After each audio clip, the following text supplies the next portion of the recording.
Okay, so we are live. You're welcome to Self Care, and hello. This is Reverend Jodi Susan Calhoun, and I am so excited because I have my new good friend. Her name is Sandra Schnakenburg.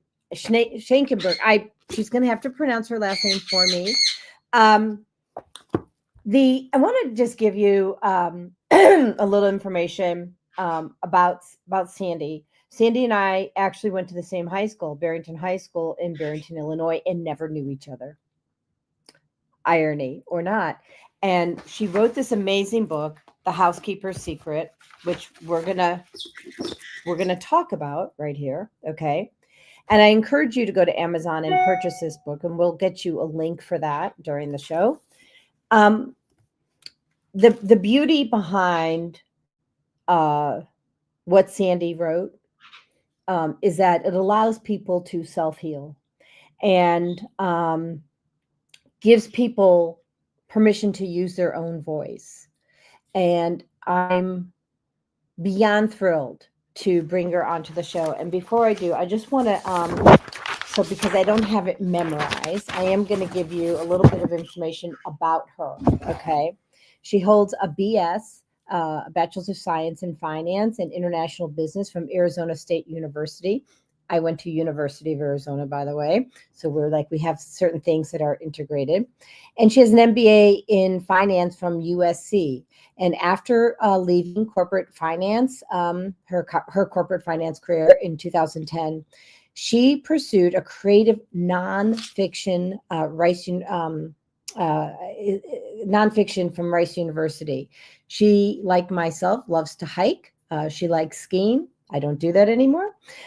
She likes yoga, spending time with her family and her husband Carl, and they live in Houston, Texas.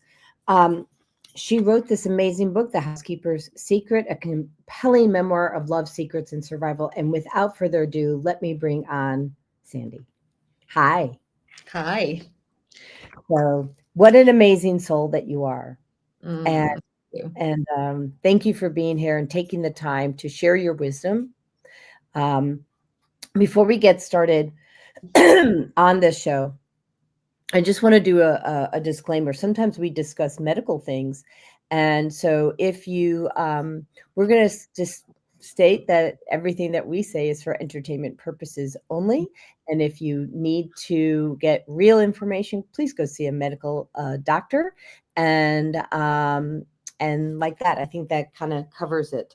And this is not meant to be medical advice. Okay. So let's without further ado, let's take it and have a ball. So tell me, what was the impetus, first of all, for you writing this book? Because it's, first of all, it's amazing. Yeah, I mean, like it's so compelling. So go ahead and tell us a little bit what made you write the book, what the book is about. Hmm.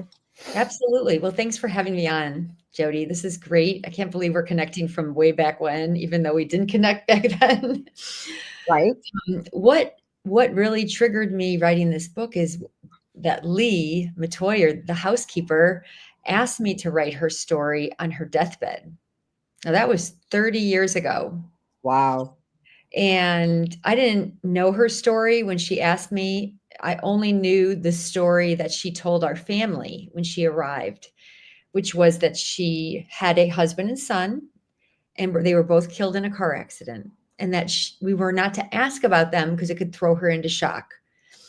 So that's all I knew. So when she asked me 30 years later, because she spent 30 years with our family, I really didn't know more than that. So I kind of left it at bay. I took the promise very literal. It gave her so much peace before she passed that she knew her story would be told. In fact, all the years in our family, she used to say, I'm going to write a book one day and nobody will ever believe it. Like really, like, very, joyful way. And we're like, come on, Lee, is this a threat or a promise? What's up with this book? And so this is the book. This is the book she wanted to tell the world. Hmm. But she didn't wanna be around when it was told. And She I wanted understand us. why. I understand why, Yeah, right? you understand why now. And she also didn't really want my mom to be around. She didn't want my mom to know her truth because she had lied to my mom to get the job. She Hmm. was a big lie. She wasn't who she said she was. Her name, her birth date, her past story, all fabricated. So And for when good reason. at and when for she probably wouldn't have gotten hired if we all knew everything about her. It would have been more of a risk anyway for my mom. We didn't know her well enough to say, oh yeah, she's going to turn out to be this wonderful person, which she did. She was like the hero in our family. But what eventually triggered the stories when I found her ashes in my mom's closet after my mom passed, which Hmm. was 15 years after Lee. So now we're talking 45 years after Lee died, I found the ashes. That's a Wow. lot of time. Yeah. So Yeah. that triggered my search for the burial spots of her husband and son, and that triggered the story. I went on a wild goose chase looking for these graves, if you will, to put her ashes with them. And I found nothing. I found that she was never even married. I found like no child had died that I could find. But I found a whole different story, a whole different person. In fact, a horrific story, a shocking story, one that put me on edge. Like I just could not believe that she was the person in our family after she survived the most incredible, horrific event. And she just had to have so much resilience and desire, and she had faith in God, which was one of the things that really kept her going. But her coming into our family was also a divine appointment in many ways.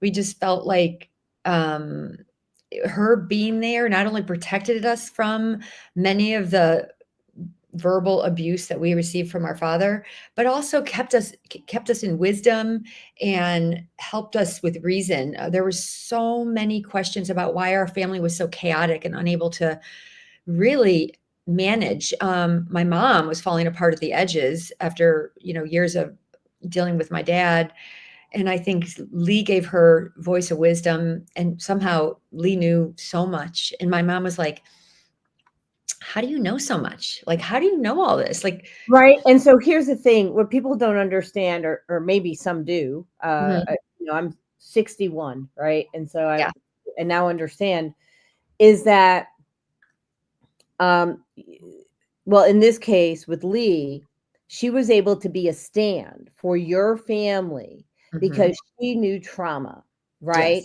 And she mhm, also knew what she didn't want to be a stand for anymore. And she was making choices, right? right, right, And and so when you are subjected to trauma, right? mhm, um and then you choose differently, you mhm, show up differently. Like, mhm, I'll give you an example. Just the other day, so if anybody's tried to email me lately, my mhm, emails have been down, my website's down, and I'm not really worried about it. I've got, an expert fixing all of this stuff. But the person who was responsible for doing this underhanded work turns it around and says, well, you're being kind of aggressive. And I said, well, that's usually what people will say when they're mhm, being called on inappropriate behaviors, mhm, right? So mhm, somebody has an inappropriate behavior and they turn your choice to mhm, call them on their inappropriate behavior, and they tell you that you're calling on them, it is not okay. And Lee had been through the ringer, and she was no longer mhm. willing to take people's stuff. And she was a Absolutely. yeah, and she was a stand for you, she was a stand for your mom, she was a stand for Isaac, she was a stand. And Mm, she's like, we are not doing this anymore. absolutely. Yeah, no, she taught us strength and courage and bravery and how to stand up against our father, which we all were afraid of him. In many ways, he was just a wild card in the family. He would be unpredictable, and we didn't know from one minute to the next. It was like walking on eggshells.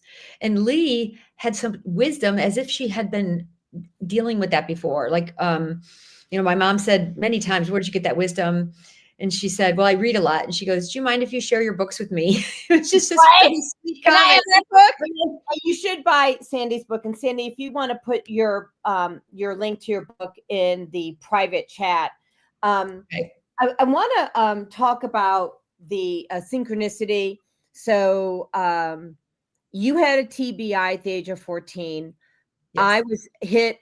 I was actually, you were hit by a truck or a car? A car. Mhm. I was run off the road by Mm. a truck, by a Mack truck on the same road as you. No way. Cuba? Yes. So I don't know if you were seeing the text. I'm like, That's damn. crazy. So Cuba Road in Yeah. Barrington turns into Hart Road, right? Right. When you cross over. Mhm. So you were hit on Cuba. I was run off the road on Hart by a truck. Okay. Wow. And so I didn't actually get I didn't get a TBI, but I did have a concussion from the age of 7. Okay. And I want to talk about, first of all, what happened for you, not to you, what Yeah. happened for Love you that. Mhm. with the TBI. I'm going to talk about what happened for me with my concussion. And then Mhm. we're going to tie it back to our souls, right? And Mhm. how that impacts our soul. Mhm. And why you might not remember things. Mhm. It's really not about the brain, it's about the soul. Mhm. Okay. Absolutely. Yeah. So go ahead and share what happened with this TBI that you had on Cuba Road in Barrington on the Mhm. way to school, which is what happened to me. I'm on the way to school, right? Yeah. Boom, chakalaka, off the road. That's right. It was crazy. Well, I was 13, riding my bike to school, middle school at the time, 8th grade. And I looked both ways and I didn't see anything, but the car just, we had a trial and a jury and all that, but the car was going so fast, it wasn't visible when I had looked. So for it to get to me at that point, they had to be going between 80 to 100 miles an hour. And it was Wow. actually fortunate that it was going that fast, because people who are hit at 40, 50, they go under the cars and they are paralyzed or they're dead. They just, when you're run over, it's not a good thing. You got a ton vehicle that runs you over. I went over the car, the hood, and I went into the windshield. My head broke the windshield, and then the driver put the brakes on and I came out. Now, there was a survival issue. I had lost an incredible amount of blood. There was 50% chance I was going to survive. I had the paddles. It was very touch and go. Mhm. And luckily, a off-duty paramedic was coming the opposite way and had stopped, and he had attended to me right away as an off-duty paramedic. So it was just a miracle that guy was there. But as the ambulance was all called, but it took a little while. I was just bleeding out. And anyway, obviously survived, lost a lot of blood, had a lot of injuries to my face, a lot of surgeries. But I will say what was not detected was the traumatic brain injury, because it wasn't ever talked about. It was like, No, okay, was it? we've got stitches all over her face, she's No got. one's looking at the brain. No one's looking at the brain. No one's looking at even the skull. They did say I cracked my skull all the way through. That was the only Wait. bone. They said you cracked your entire skull and they haven't looked at the brain. They didn't look at the brain. I never got an MRI, never looked at the brain. So I went home after months and with looking like I was all patched up. I have, stitches everywhere. I had several surgeries over the next 5 years. Mhm.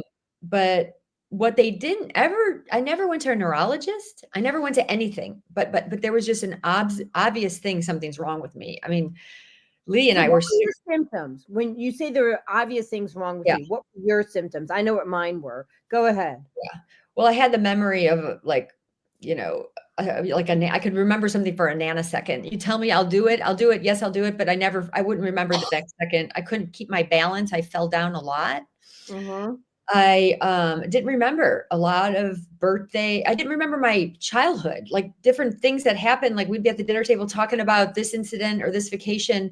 I had no clue what they were talking about. It was like erased from my memory. I didn't remember the birthdays I had before, like the parties I had before. And what was, big moments in my life were kind of erased. And I didn't think anything of it. I just felt. My dad used to say, "Oh, you guys are all," he was very chauvinistic, and he'd say we were stupid and all that. So I didn't want to say anything because I didn't want to be called that, right? Right. You didn't want to be subjected to the blame and shame, right? Yes. Yeah, it was Of so the much situation shame. that you were in. And the socialization was really a problem. I didn't want to socialize. I wanted to be alone in my room and just be alone. And I'd be like, my I friends. still don't want to socialize. That's funny. That's funny. I'm actually love to socialize now. I do. I really, Well, I'm much better at it. Don't get me yeah. wrong, but I mean, But I was also, I realized no one said, alcohol is bad. I couldn't drink. When I did drink, I couldn't hold a conversation. When you drink after a TBI, but this is from experience, I'm speaking only, everything gets jumbled. And you're just starting, like your synapses are all disconnected and all jumbled. And now you're drinking, so you're making them more jumbled. So it's like the room is spinning, so to speak, and you're trying to have a conversation. And I remember getting like high anxiety sitting in a group of people at a party, listening to the conversation and not even knowing like what they were talking about. Couldn't even follow a conversation. So this is part of a symptom. Like, say you're reading a book, you can't understand what you're reading, or you can't follow things. It's natural, but I will tell your listeners that all this comes back. It's not easy. It comes back over time, but you have to work at it in terms of like reading, here we go. Right. So actually, I am a brain health professional, I right? love it. I love it. And I became one out of necessity. I get it. I am too. I feel like Yeah. that. And I trained under Amen Clinics, Dr. Daniel Amen. And if you look at, this is a healthy brain right here. Can you see, is it showing up is my cursor showing up on the screen? Okay. So this is a healthy brain right here. And a healthy underside. But when you get to things like 10 years of alcohol, it looks like you have craters in the brain. And what that is, it's not really a crater, but it's the area of the brain that's actually not receiving blood flow. Okay. Wow. And so if the brain is not receiving blood flow, it's then not also sending the signal to the organ, tissue, or cell that needs that information.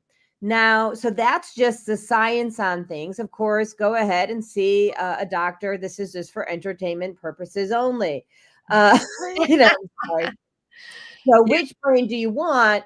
And, this is the scan. Actually, you didn't need an MRI. You needed a SPECT scan when you had that damage, as well as I needed a SPECT scan. So I'm going to stop sharing this for a moment. And I want to go and I want to explain really what happened to you and also what happened to me. So and I'm going to just give a real Reader's Digest version. My story is also in my book, which is Emotional Healing, Toxic Free Living. Don't buy it yet. We're redoing it again. God had another plan.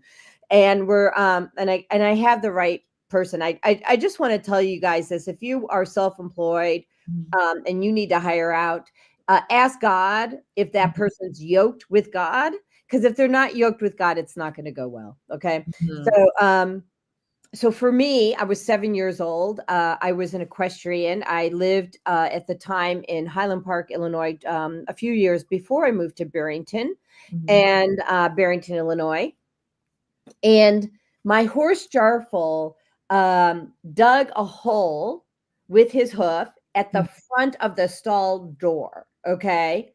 And so I had my cowboy boots on, like the good 7-year-old that I was. And as I walked in, the cowboy boot got caught in that dug up hole in front of the door. And I went face down onto the cement and hit my prefrontal cortex.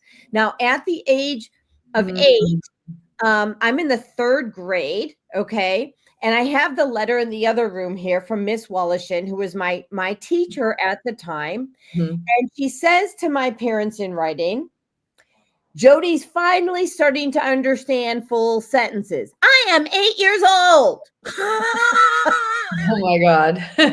And she's finally starting to understand full sentences. And my best friend at the time, Renee Meltzer, who is now an attorney in Chicago, real estate attorney. She's amazing. She's one who taught me where to put commas and parentheses and colons and semicolons and what they really were, because I couldn't take it in. Okay. Now let's address, you said you had, because I have the same thing. What my story is irrelevant. Okay. Because it's basically the same, different story, same outcome. You said there were major parties and big moments and you didn't remember these things, right? And you didn't have a memory. Exactly. So now I'm going to explain this concept called walkouts and walk-ins as it relates to your soul. And I'm going to say this, that again, for entertainment purposes only. However, when I got this download from the divine, I flew out to Vegas for the Redefining Medicine conference. And I spoke to the neuroscientist, who's also a quantum energy healer. And he said, it happens no other way. So make believe, maybe not. I don't think so. Okay. So here we go. And I want you to think about what I'm about to tell you in terms of dementia, Alzheimer's, split personalities, people who are gaslighting, people who are narcissistic, all those behaviors, bipolar, schizophrenia. I want you to look at all these labels that people are giving people for mental health. Really, this is what Sandy and I are talking about. We're talking about mental health.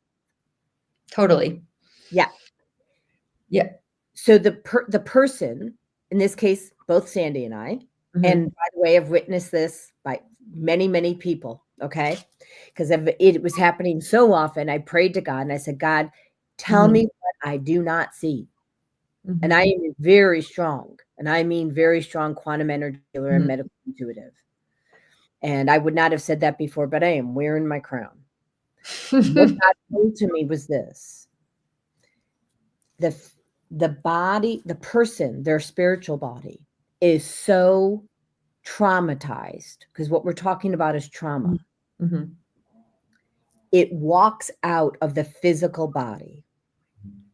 Now we have a contract, a karmic contract with a family member who has passed. And when my spirit walked out and your spirit walked out, another spirit walked in to take its place. A family member. We're not talking demons, by the way. We're just talking another family member agreed to take the place.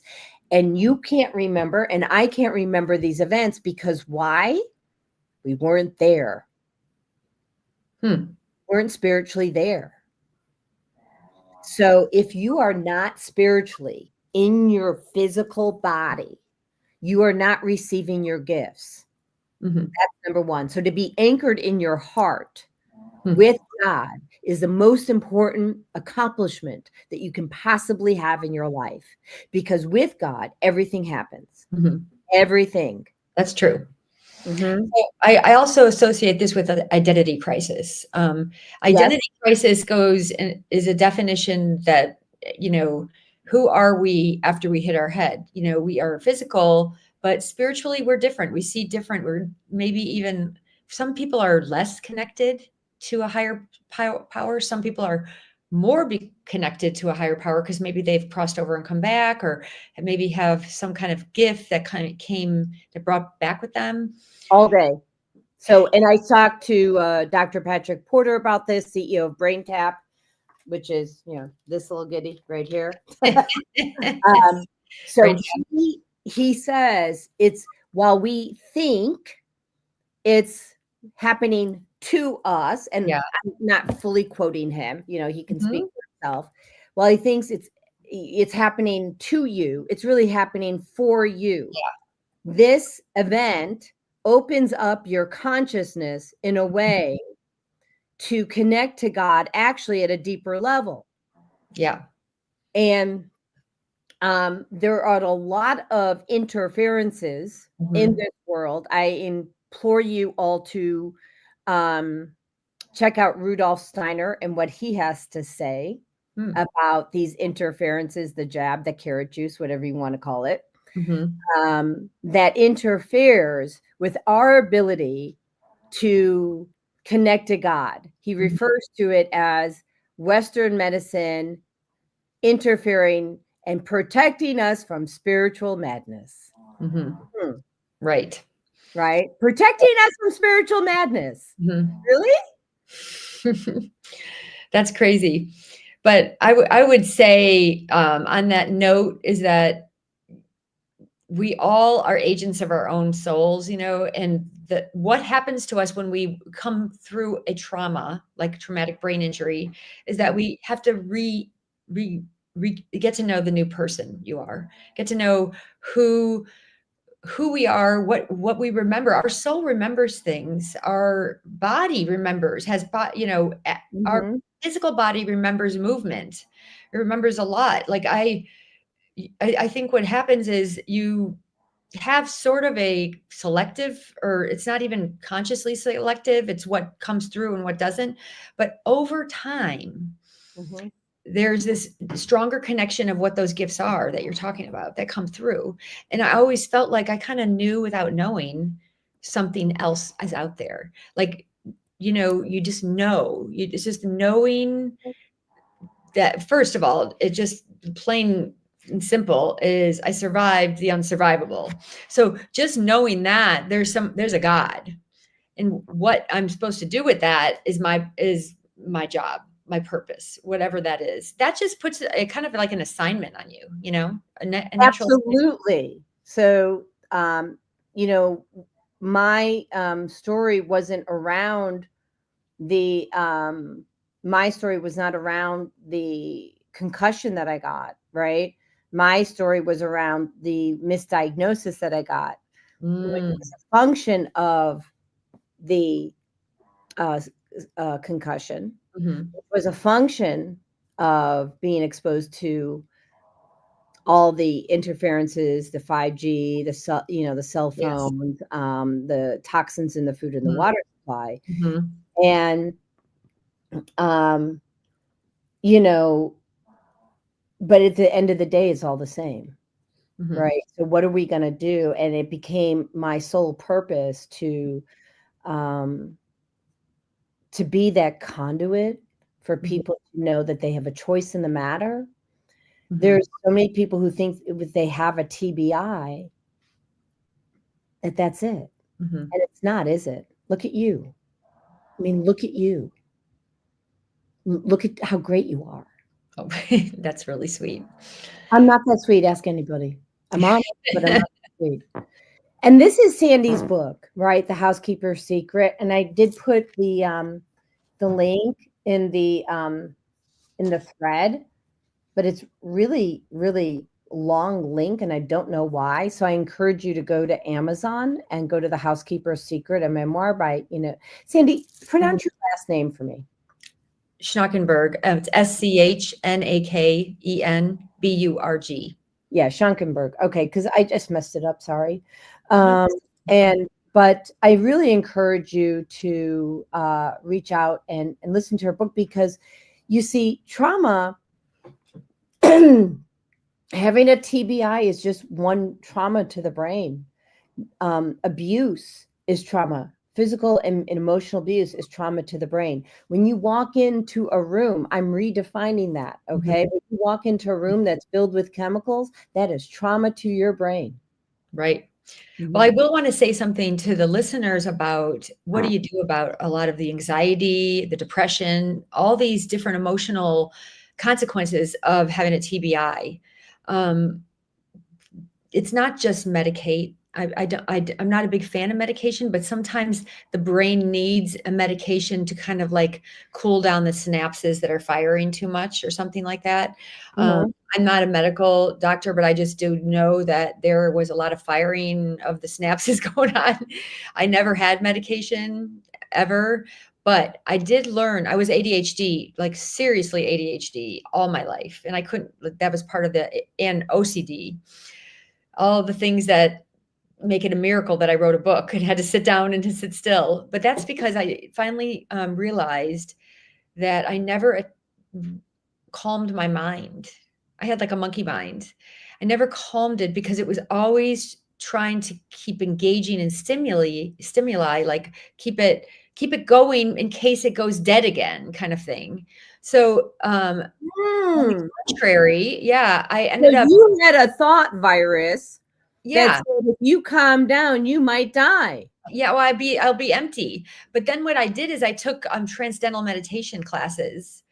I And trained in TM too. yeah, so I still do TM, and I saw this like YouTube on Tom Hanks, how he did it, and actually do all the sets. They'd stop the set filming and he'd do it, and it was like the thing that regroups you, and it really does. Like I highly recommend it for brain health, for youth, and for focus, where we're all inundated with so much information every day, all the time. And there, we just want to grab onto it, like, and be on top of everything. But what it does, it makes us like spaz out. And we're not just an information source. We're actually That was my exhausted. nickname in high school. In high school was Spaz. Yours was? Uh-huh. Oh my gosh. That's crazy. But Well, yeah, that's what it does. you TM didn't is use really, that word on accident. You but didn't there's choose another that thing word. for traumatic brain injury that I highly recommend is red light therapy and infrared therapy. That's also like, I kind of do it together. Have it red light while I'm doing meditation. It's a double dip, and it's sort of like me. You got to do like, it's the multitasking in me that has to be done with everything. But it literally helps. Let me give you a yes and to that. So I work with Brain Tap, which so let me, because I want to endorse what you're saying. So this Brain Tap, which is not on right now, I don't know if it's even charged, but these two areas have both blue and red light therapy. Mhm. Okay. Wow. The ears also light up with lights. And then what they do is they use sound. Usually, I mean, it can be, look, there's like 2,500 different selections, but it could be solfeggio, it could be theta, it could be, different frequencies that put the brain in a meditative state. Right. So combining the light with the sound to create a meditative state. But then Dr. Patrick Porter takes his voice, and now others, because he's brought other practitioners to the platform, which he's doing for me as well. He's bringing me to his platform. And he uses what's called NLP, neuro-linguistic programming. And NLP can be used and has been used for many, many years to manipulate people into doing what they want, like in the media, right? But we use it to help people reframe negative thoughts into positive thoughts so they can be empowered and be the best versions of themselves. Nice. Right? And it's a much different approach. And so you have to unlearn what you learned in the past. Right. So you can reframe and become who you are destined to become by God. So red light is key. Far infrared, red. This one is red and far infrared. I use it to bring myself into rest and digest, just like that. Right. Also in the back. That's right. Also under your tushy, but we're not going to do the demo on that right now. So, and I agree with you. Transcendental TM. I can never say it completely. TM is wonderful. I started doing that in 2016. It was just before graduation from grad school. And a lot of people, as you say, have monkey brain. I call it racing thoughts. Okay. And those racing thoughts are not necessary. You can use an essential oil, and it's so simple. This one is Forgive. It's got like pine in it, and you put it in the palm of your hand, right? And it gets to your brain in under 20 seconds. And I Mhm. forget how many uh there's like I forget how many neurons. What there's our nose, basically our brain can process this very quickly because of the number of olfactory centers that we have, which Dr. Kristen Willemeyer, also from BHS, who's a neuroscientist who was on my podcast many years ago, Mhm. um, she spoke about that in depth, and she's the expert. Okay, so I'm just going to let her be that. But what I want to tell you is that it works. And when you compare that Mhm. to an allopathic method, we know that allopathic methods per NIH, National Institutes of Health, can take anywhere up to 30 minutes to work, Mhm. sometimes 30 days. But if you can get something in 20 seconds, according to the National Institutes of Health, also, why would you use a synthetic?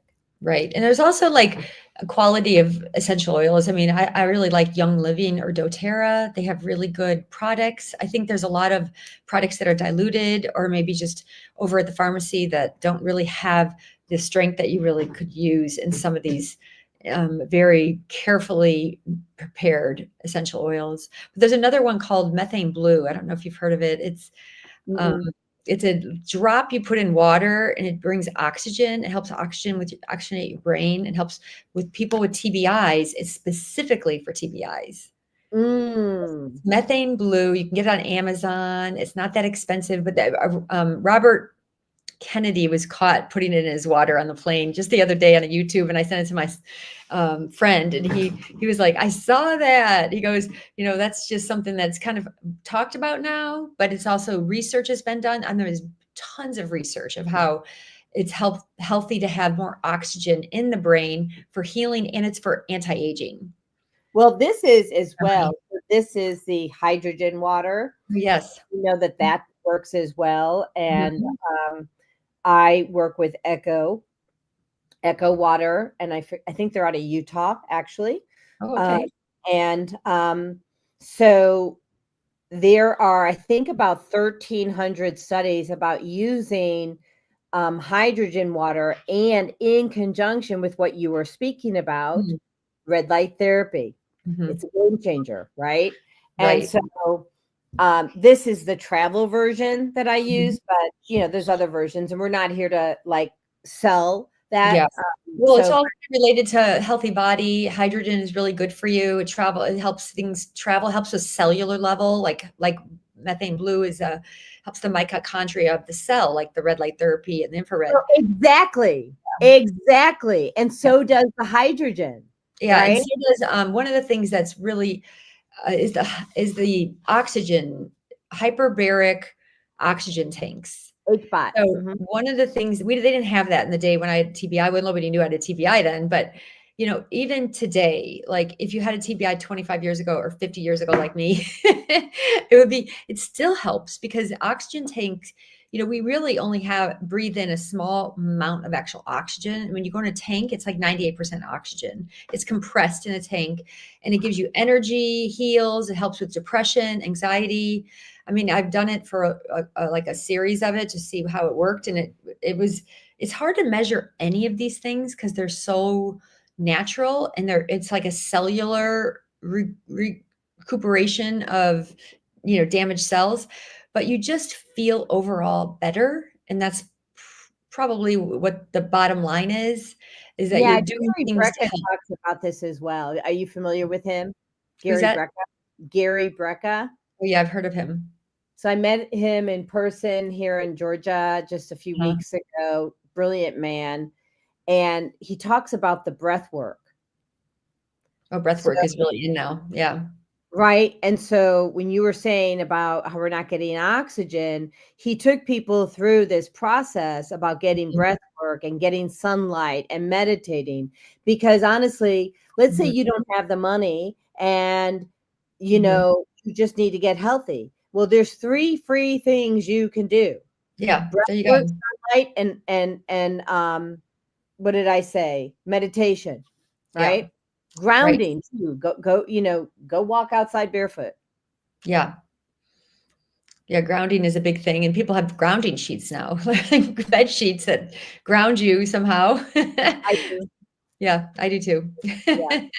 Well, and the thing is that there's so many ways to self-heal. And so the Yeah. body, we've been kind of, again, see a medical doctor because this is just for entertainment, but we have been led to believe Mhm. that our bodies need poison in order to heal. Well, that's not just how that works, right?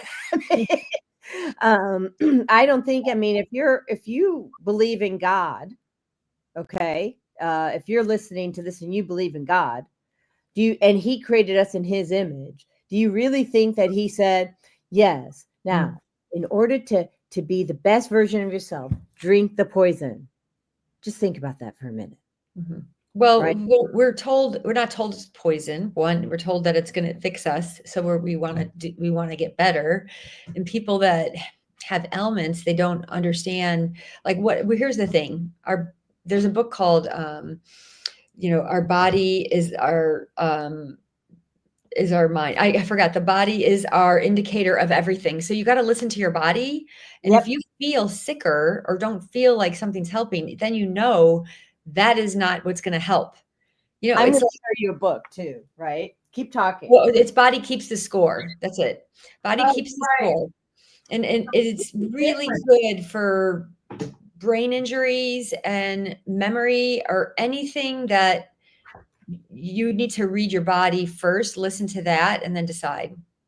So this is Metaphysical Anatomy, and Mhm. it's by Yvette Rose, my naturopathic doctor who I was training under. She recommended it. And it's your body is talking. Are you listening? So the body's always sending a signal, right? Mhm. And the question is, are you listening to the signal? Are you ignoring the signal? And just as a case in point, if you're driving down the road and the signal light goes out in your car, are you going to ignore that? Mhm. Probably not, because you don't want to be stranded on the side of the road. You have a general desire to get home, right? So, or to your destination. Mhm. But why are we ignoring the signals that our body's giving us? Mhm. Well, not everybody is, but there are people that do because we're busy, and it's the distractions again that get us on off kilter. Like we have to stay centered, and that's what meditation does. It resets everything so you can refocus it all. But when you think about it, like my book, The Housekeeper's Secret. So Lee, the housekeeper, she had a TBI when she had her incident that just unwound her life completely.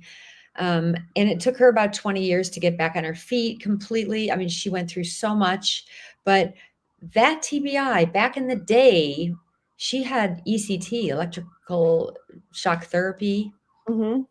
and over and over again, mind you. And I do believe that somebody like her who was able to live a joyful life with high spirited, her soul was just roaring in our house, just lovely. I mean, she was a beautiful soul. She was so content.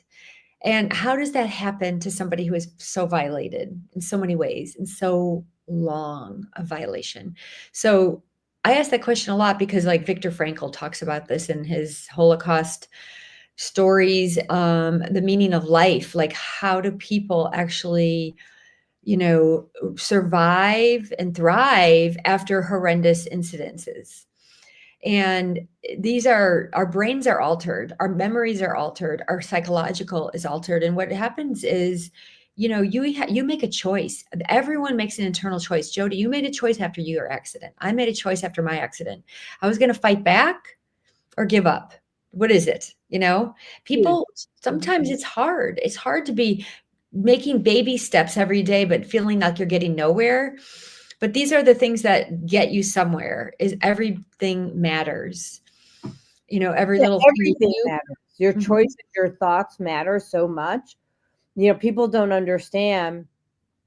And I'm going to cloak us for this conversation. Okay. So if I said something mean to you, you would hear it and receive it, or Mhm. hopefully to Yeah. ignore it.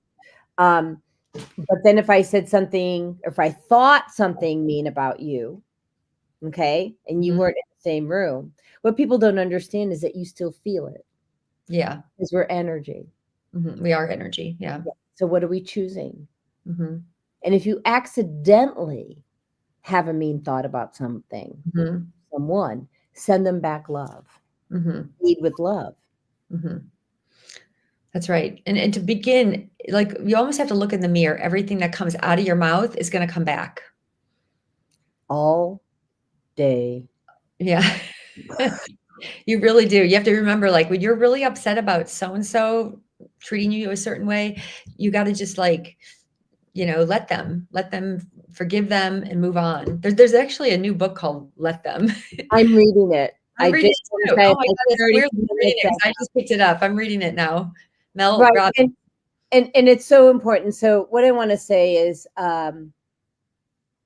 look, if somebody's treating you bad, and understand, like Sandy said, that we're all a mirror, right? And so the question is it in your biofield? Is there something that you need to release in your field of consciousness or unconscious or subconscious mind that is, is that why you're attracting this, right? So the universe presents us with situations so that we can release certain experiences from our field and rise up. Mm-hmm. And when we fully understand that and shift to that understanding as opposed to blaming and shaming people, Mm-hmm. Mm-hmm. right? Right. Oh, for sure. Oh my gosh. So the blame and shame on the map of consciousness, David Hawkins, sorry. Blame and shame is 20. Enlightenment is 1,000. You want to not do that. Right. Right. Because you're Brene not Brown talks getting about that enlightenment too. quickly, right? Yeah, Brene Brown talks about that, is that shame is the lowest vibrational,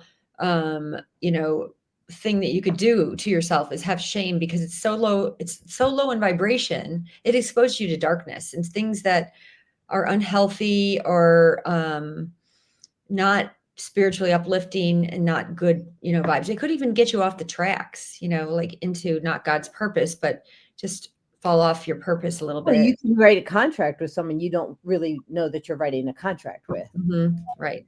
And I want to talk about how low that vibration is. You say it breaks you. Well, it actually it can actually fracture your biofield.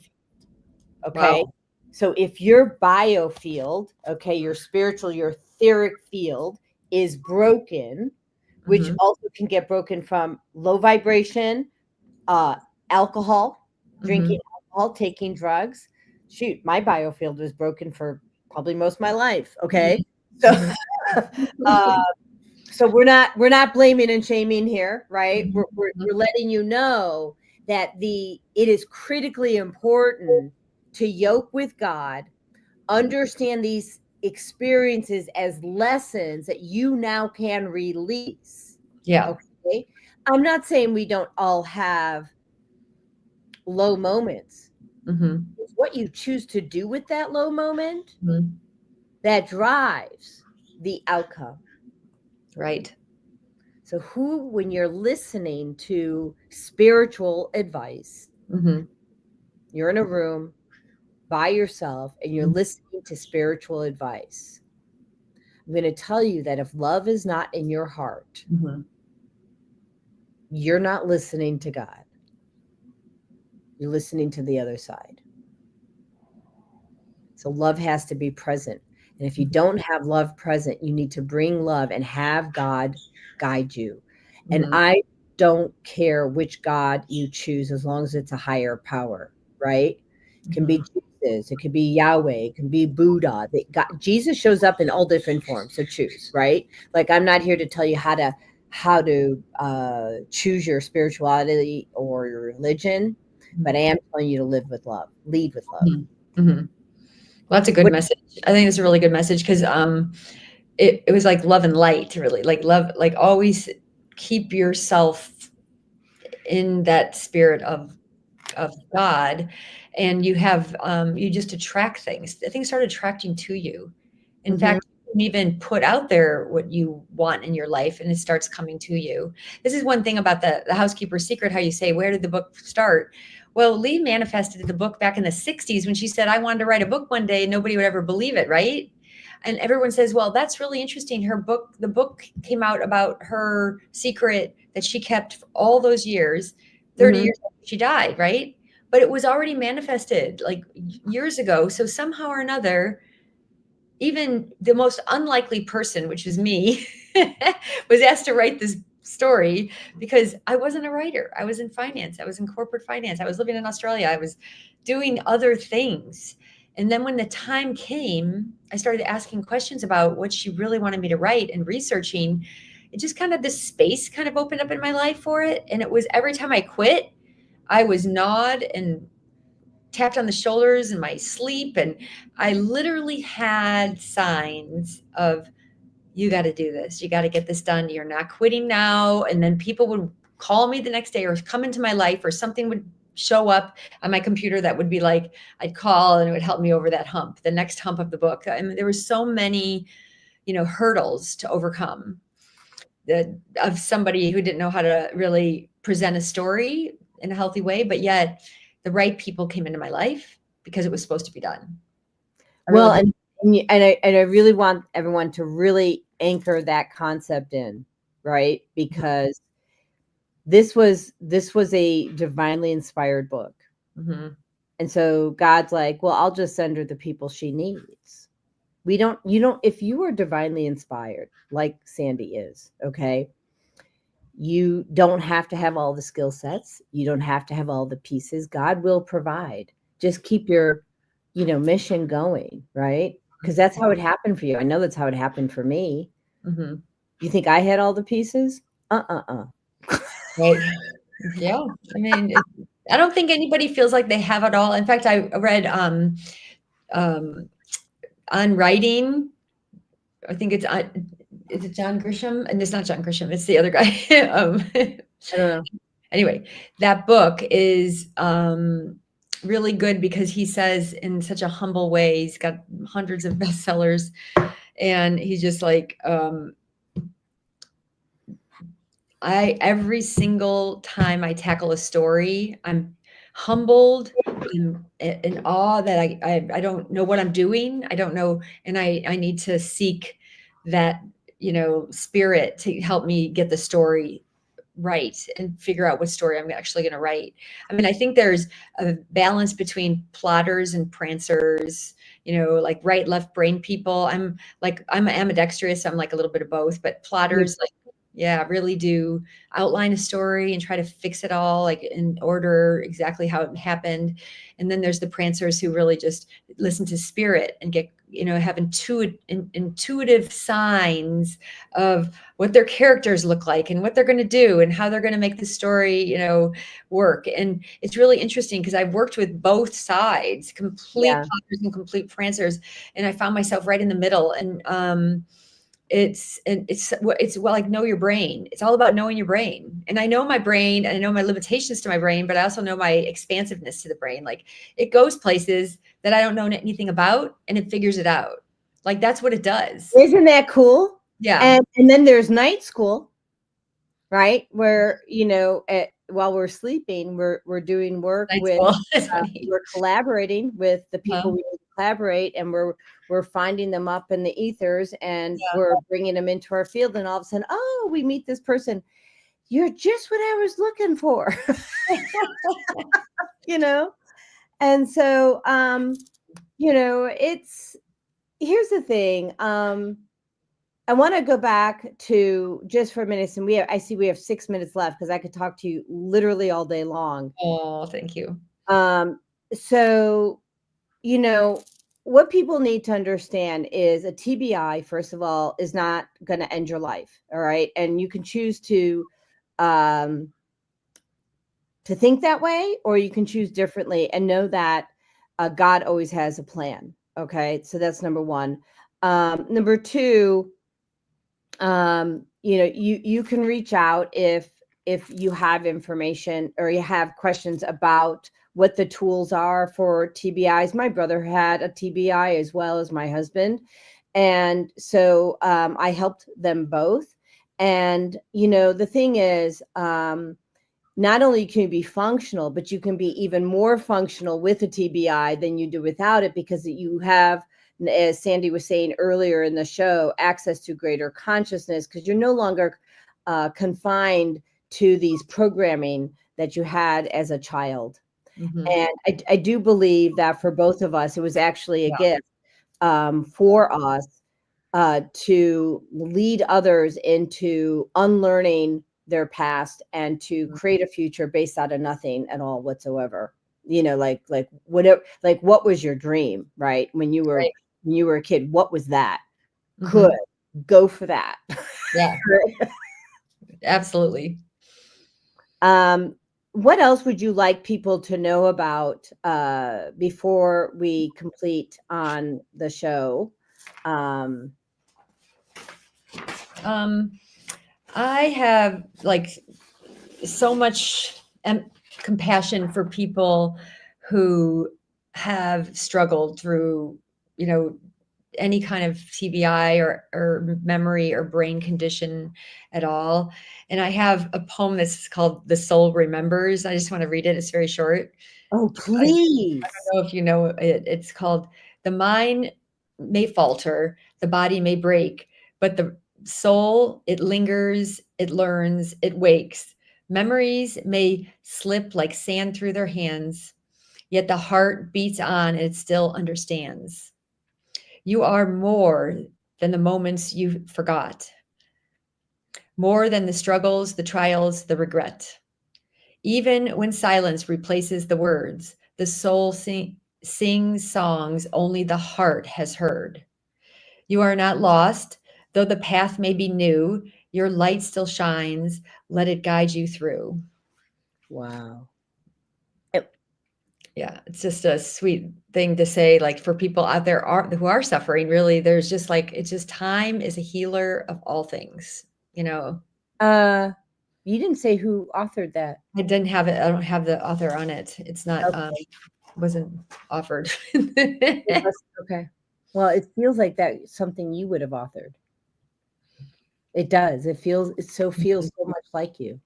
Yeah, it felt, it resonated with me when I read it, but didn't have an author. It was just, yeah, it didn't have an author on it. I don't know why. Maybe it was not anonymous. Wow. Yeah. Really, just so profound. Here's the thing. Our neuroplasticity is a thing, and the brain tap is neuroplasticity. The BOD, which we didn't talk about, is neuroplasticity. There's a ton of things like upgrade, which increases blood flow to the prefrontal cortex. There are so many solutions. The red light therapy, you're not alone. Okay, you got this. And I lead people to the right practitioners. There's things that I help people, as with their foundation of health and then the spirituality.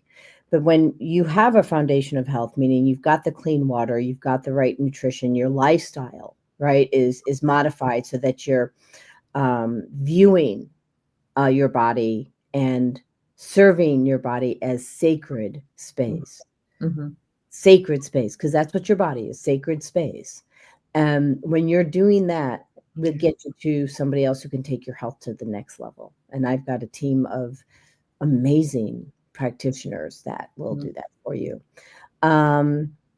So I just want to really thank you. I guess it's 3:58. It's been more than a pleasure. You're such a good soul and a big heart. Likewise. What I want to say is really pick up Sandy's book. She has it on Audible and print, and I think ebook as well. I did both print and Audible, and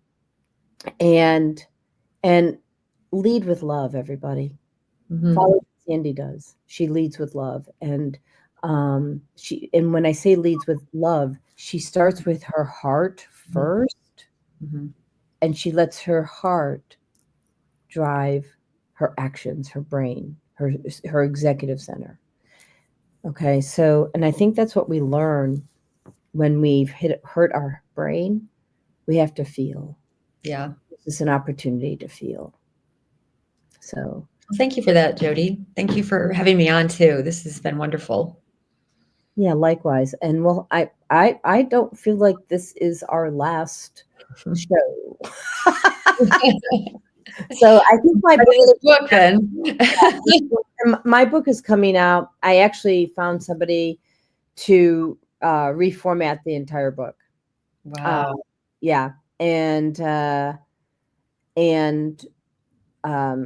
he's yoked with God, so Mhm. he's the right person to Awesome. do it. Yes. And so, and the truth is, I'm bringing the print version first versus the ebook, because my book, the way it is structured, since there's a lot of information that will be a challenge to digest, because I Mhm. really am helping people shift their current reality, is I have a lot of full page pictures, Mhm. right? And those pictures are spiritual pictures from nature that I took, Mhm. and it will keep the reader grounded while they read, right? Because when we're asking people to think differently than what they grew up with, right, as a child, what they were programmed to believe, we need to make sure we stay grounded. So maybe even sit outside on the on the on the lawn when you read my book, okay? I'm looking forward to the final copy. I've already read some of it and it's amazing. Thank you. Thank Yeah, you. it's really informative. I highly recommend it for when it does come out. Yeah, thank you. And then we'll get you on. And I think that, I'm going to be in Chicago in June. And since we both have a tribe in Chicago, Yeah, area, we should probably schedule a book signing, a dual book that would signing. be fun. That would be fun. That'd be All right. awesome. All right. Okay. Thank Mwah. you. Thank you. Thank you. And let me just see if I can figure out the ending here. Yay. Wee. And thank you, everybody.